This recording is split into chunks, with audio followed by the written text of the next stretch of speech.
Welcome back to the channel. It's always an honor to have you here. Whether you've been walking with us for a while or you've just discovered this space today, I want to welcome you into a moment of quiet insight and reflection.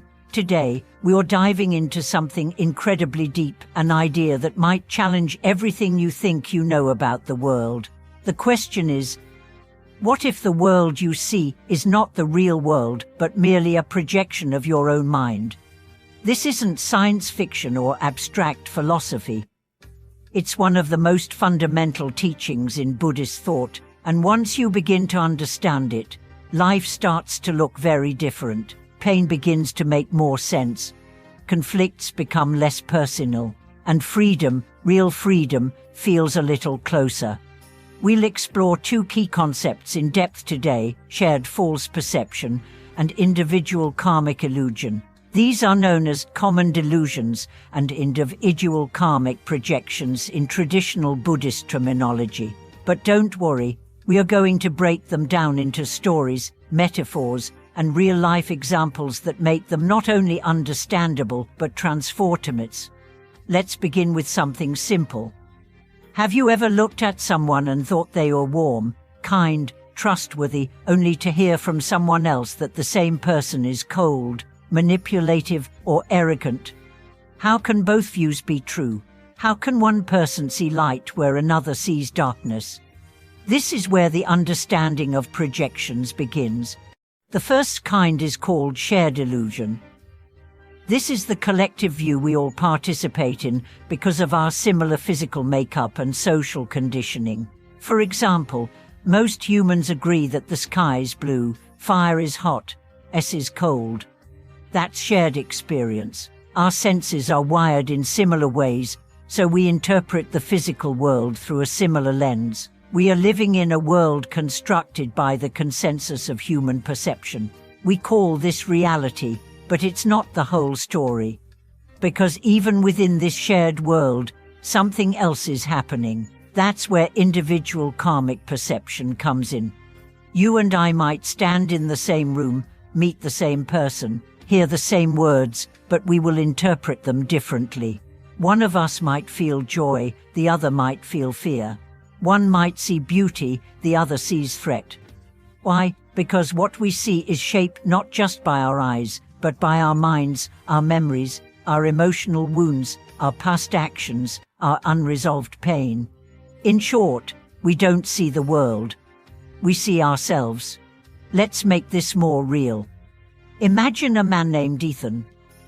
He grew up in a household where trust was broken repeatedly. As an adult, whenever someone shows him kindness, his first reaction is suspicion. He asks, "What do they want from me?" To a friend without that history, the same kindness feels pure, comforting. Who is right? Both are looking at the same action, but their minds project different meanings onto it. Ethan isn't seeing the person. He's seeing the residue of his own past. His mind is editing the moment, and he doesn't even know it. That's the trap of individual karmic projection. The problem comes when we believe our projection is objective truth. When Ethan insists that person is fake, he's no longer talking about the world, he's talking about his wound. This is not a small insight. This changes everything, because it means most of our suffering comes not from the world, but from how we see it. And if that's true, then healing isn't about fixing the world, it's about clarifying our perception. This is the freedom Buddhism talks about. Not escaping life, but seeing it clearly. Let me tell you about Sarah. Sarah was often misunderstood. She would try to help people, offer advice, go the extra mile, but it often backfired. People accused her of meddling. They questioned her motives. She felt invisible and hurt.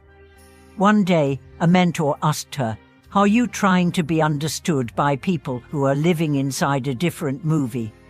That question opened a door in her heart. She started learning about projection.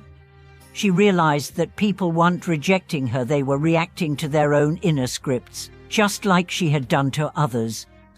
This awareness didn't make the pain go away overnight, but it changed her response. She stopped taking things personally. She stopped trying to win approval. She started asking a different question, not, how do I make them see me, but what am I seeing through? And her world changed. Because when your perception changes, your experience changes. You stop fighting shadows. You stop chasing validation. You start resting in a deeper knowing, a knowing that people see what they need to see, and that's okay. You don't have to fix their view. You just have to clarify your own. Let's take a deeper breath here. Because this isn't about withdrawing or becoming indifferent. It's about cultivating a new kind of compassion. When someone attacks you, misunderstands you, or projects negativity onto you, you don't retaliate. You recognize that they're not really seeing you. They're seeing their fears, their insecurities, their conditioning. And then something radical becomes possible. You stop needing them to change. You stop needing to prove yourself. You find peace in letting them be wrong about you. Not from arrogance, but from freedom. This is the power of understanding karmic projection. It's not about excusing behavior. It's about understanding origin. You begin to see that everyone is walking through their own hologram, responding not to life but to their interpretation of it. And that means the conflicts we have are not always between people, they're between projections. Between two sets of wounds trying to protect themselves. Two different edits of the same scene clashing in misunderstanding. And the solution: compassion, spaciousness, curiosity. Because when you see someone's pain behind their behavior, you stop attacking. You start connecting. This insight isn't just for monks or spiritual seekers. It's for parents, lovers, leaders, teachers, friends. It's for anyone who wants to live with less suffering and more grace. Think of someone in your life who's difficult right now. Ask yourself not, why are they like this, but what might they be seeing? And then go deeper. What part of me is reacting to this? What old story is this stirring? This doesn't mean tolerating abuse. Boundaries are still sacred, but it means seeing through the surface. And from that space, choosing response over reaction. This is what it means to wake up. To realize the world is not fixed. To realize your suffering is not inevitable. To realize your mind is the projector, and with clarity, you can choose a different film. So, what's next? How do you begin to clean the lens of perception? With practice, with presence, with humility. Start by observing your triggers. What makes you angry, anxious, defensive? Then ask, what am I assuming? What am I projecting? What wand is speaking here? Bring awareness to that moment. That pause is the beginning of awakening. Practice letting go of the need to be right. Practice seeing others with fresh eyes. Practice forgiving yourself for the false views you once held. The world you see is shaped by the heart you see it with. So soften your heart. Let it become the lens, not the shield. And over time, the world will change, not because it's different, but because you are. If this message touched you today, share your reflections in the comments. What projections have shaped your life? What are you ready to see more clearly? Let's open the dialogue, not just between people but between perceptions.